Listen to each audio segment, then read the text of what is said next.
Maka di saat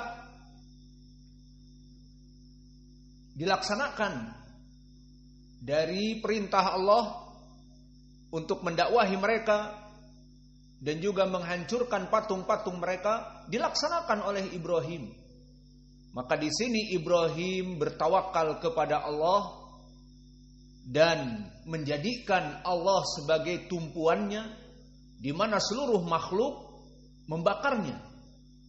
Dari raja dan para penggawa-penggawa mengikat Ibrahim dan menyalakan suluh yang besar.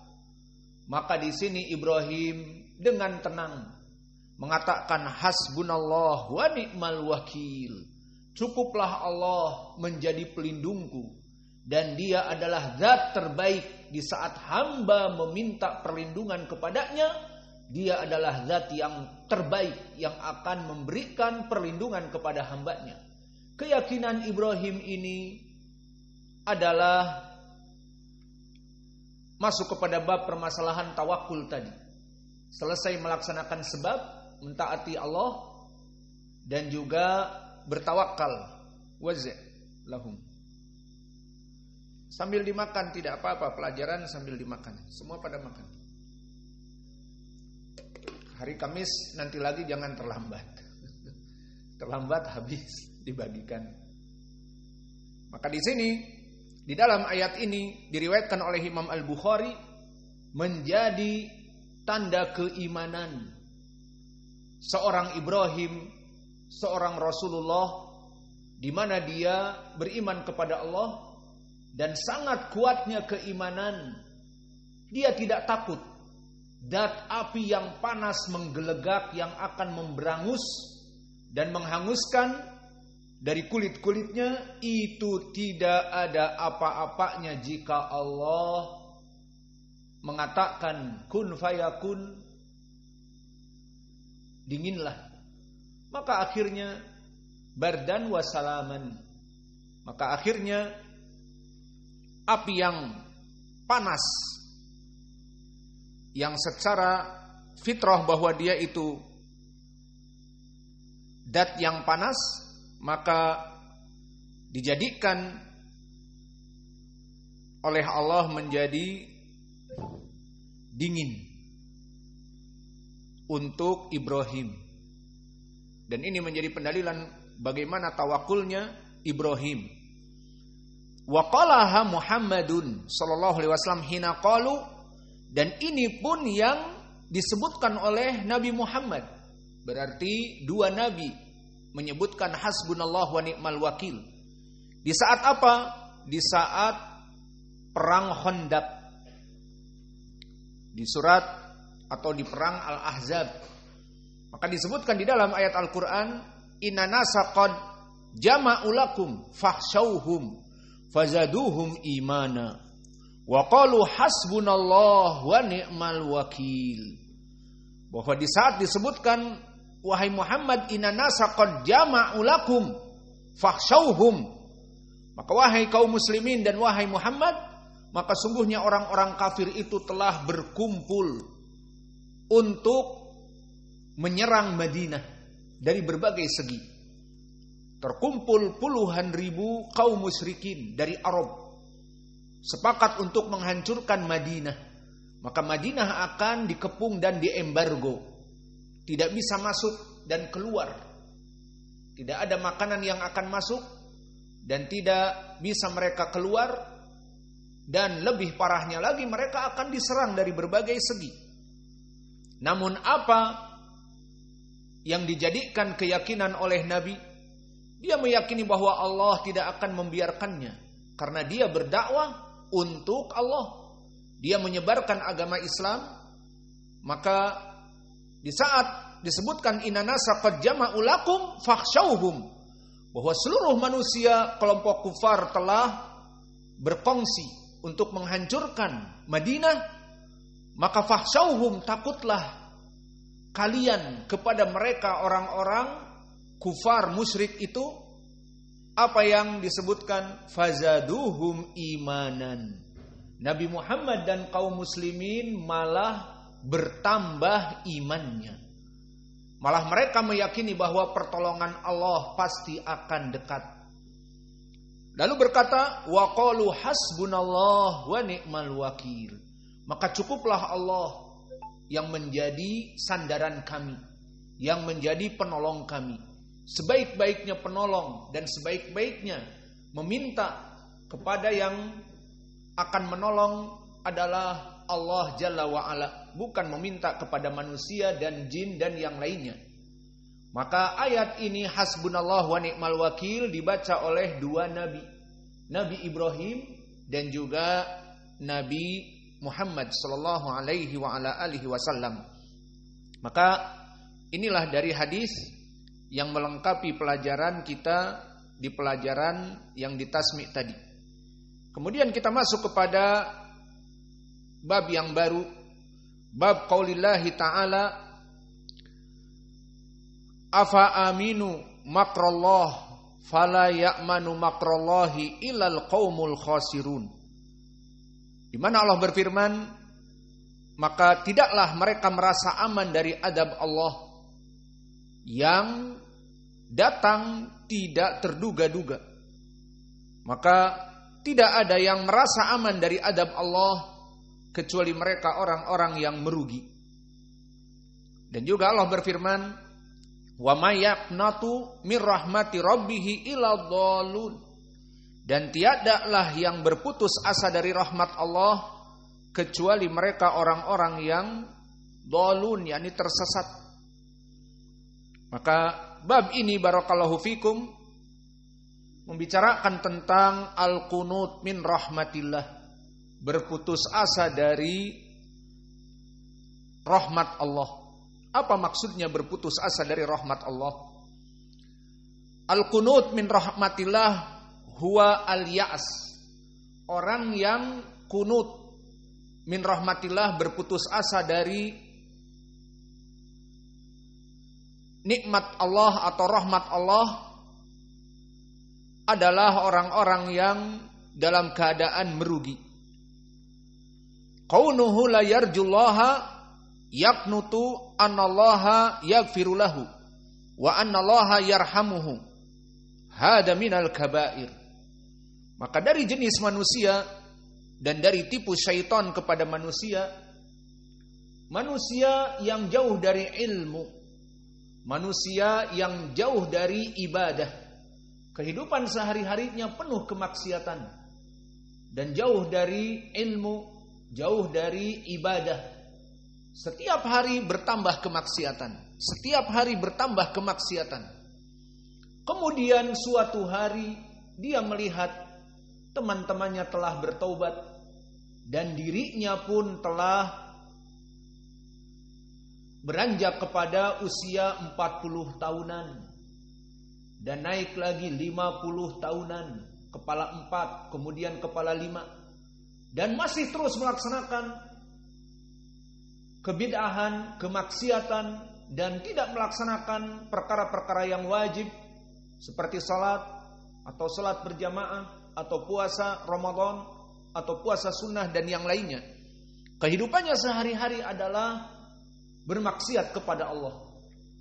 Maka di saat melihat teman-temannya mulai bertaubat dan mulai datang ke masjid dan mulai melaksanakan salat berjamaah, maka orang ini yaqnutu min rahmatillah, maka dia merasa putus asa dengan rahmat Allah. Apa maknanya di sini? Dia menyangka bahwa Allah tidak akan mengampuni lagi dosa-dosanya. Dia menyangka bahwa sudahlah, aku ini penduduk ahli neraka. Dosa-dosaku kepada Allah sudah mencapai titik jenuh. Sudah tidak ada ampunan lagi dari Allah. Dan Allah telah murka kepadaku. Maka ya sudah, biarlah begini saja. Biarlah aku ini jauh dari hidayah. Biarlah aku ini penuh kemaksiatan. Biarlah aku ini melaksanakan dosa-dosa setiap hari. Ini dinamakan dengan al-qunut min rahmatillah. Orang-orang yang berputus asa dari rahmat Allah. Maka ini dari dosa besar. dari dosa yang besar. Kenapa? Karena Allah Jalla wa'ala telah melarang perbuatan seperti ini. Seperti di dalam surat Az-Zumar dan juga di dalam surat Yusuf, di mana disebutkan di dalam Al-Quran dari ayat-ayatnya Allah telah melarang orang-orang yang berputus asa dari rahmatnya. Di mana Allah berfirman, innahu la yai'asu min ruhillah, maka sesungguhnya dilarang manusia itu untuk berputus asa dari rauhillah illal qaumal kafirin, kecuali mereka orang-orang yang kafir. Maka orang-orang yang berputus asa dari rahmat Allah, menyangka dirinya tidak akan pernah diampuni lagi, ya sudahlah, biar aku neraka. Sudah, biarkan aku begini, hidupku. Gak ada aku ini merasa akan baik. Sudahlah seperti ini. Sehingga dinasihati oleh semua teman-temannya yang sudah bertaubat pun, maka dia tidak akan mendapatkan hidayah karena telah bersuudzon kepada Allah bahwa Allah tidak akan menerima dari ampunannya, dan Allah tidak akan pernah memberikan hidayah lagi kepada. Dan ini sesuai juga dengan surat di dalam Az-Zumar, qul ya ibadiyalladzina asrafu, maka wahai orang-orang yang asrafu ala anfusihim. Asrafu ala anfusihim maknanya mereka orang-orang yang melampaui batas atas diri mereka dalam berbuat dosa-dosa yang besar. Banyak sekali dosanya. La taqnutu min rahmatillah. La taqnatu min rahmatillah. Maka janganlah kalian berputus asa dari rahmat Allah, dari dosa-dosa yang kalian lakukan setiap hari. Maka di dalam dua ayat ini menjadi pendalilan bahwa haram bagi seseorang berputus asa dari rahmat Allah. Dan ini adalah dari perbuatan syaitan, di mana dari talbis syaitan kepada para pengikutnya, di saat para pengikutnya mau bertobat, dibisiki seperti ini. Kamu mau bertobat? Emangnya Allah mengampuni dosa kamu? Kamu sudah tidak pernah melaksanakan kebaikan lagi, dan keseharian kamu berbuat perbuatan kemaksiatan. Maka dibisikilah bahwa pintu taubat itu telah tertutup baginya. Maka dia berputus asa dari rahmat Allah. Maka jawabnya di sini kita katakan, bahkan pintu taubat itu terus terbuka sampai matahari terbit dari arah barat. Seperti hadis yang muttafaqun alaih dari Abi Hurairah, bahwa pintu taubat itu terbuka sampai matahari terbit dari arah barat, sampai hari kiamat pintu itu terbuka. Dan disebutkan juga, innallaha yaqbalu taubata malam yugharghir, bahwa Allah masih mengampuni dosa-dosa hambanya selama belum yugharghir. Apa makna yugharghir? Selama arwahnya itu belum ada di kerongkongannya. Maksudnya sebelum sekarat. Maka jika di saat dia sekarat kemudian dia bertobat, maka tidak diterima taubatnya. Namun selama belum sekarat, maka akan diterima taubat oleh Allah Jalla wa'ala. Dan juga di dalam hadis yang lain, hadis yang masyhur muttafaqun alaih dari Abi Hurairah, bahwa Allah akan turun di setiap malam terakhir. Dan di saat Allah turun, maka disebutkan di sepertiga malam terakhir, barang siapa yang beristighfar kepadaku, aghfirullah, aku akan mengampuni dosa-dosanya. Maka di sini setiap malam Allah turun ke langit dunia dan Allah membukakan ampunan bagi seluruh manusia. Maka di sini tidak ada orang yang berputus asa dari rahmat Allah. Tidak ada para pendosa yang mengatakan, aku sudah kaldung, dosanya banyak, Allah tidak akan pernah mengampuni. Tidak. Maka adapun hadis yang kami sebutkan tadi dari Ibnu Umar, diriwayatkan oleh Imam At-Tirmidzi dan yang lainnya, bahwa Nabi bersabda, innallaha la yaqbalu taubatal abd malam yuwarghir, diriwayatkan oleh Imam At-Tirmidzi, Ibnu Majah, Imam Ahmad dan yang lainnya dari Jubair Ibnu Nufair dari Ibnu Umar, an Makhul an Jubair Ibnu Nufair dari Ibnu Umar. Maka hadis ini sahih bahwa Allah akan terus mengampuni dosa-dosa hamba dan menerima taubatnya selama belum sekarat. Maka inilah pendalilan yang sahih bahwa Allah itu membuka pintu taubat bagi hamba-hambanya yang mau bertaubat, sehingga dilaranglah oleh Allah untuk berputus asa dari rahmat Allah. Maka di sini di dalam ayat ini di surat Al-Hijr disebutkan di dalam matan, wa may yaqnatu mir rahmati rabbih illa dhallun. Maka adapun mereka orang-orang yang berputus asa dari rahmat Allah, dia menyangka dirinya Allah tidak akan mengampuninya dari dosa-dosa yang dia lakukan sepanjang hayatnya, maka merekalah orang-orang yang sesat. Maka disebutkan oleh Allah orang-orang yang mengatakan terlanjur basah, ya sudah mandi sekali.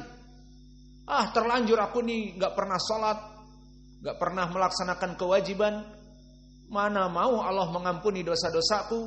Ini bisikan dari syaitan, maka jauhilah, karena syaitan itu tidak menginginkan taubah. Dan perlu diketahui, Allah itu maha pengampun. Jika kalian bertobat dari dosa-dosa, maka Allah akan melupakannya dan kamu bisa membuat catatan yang baru, make a new brand style. Kamu bisa membuka lembaran yang baru, dan ini akan membuat iblis menjerit.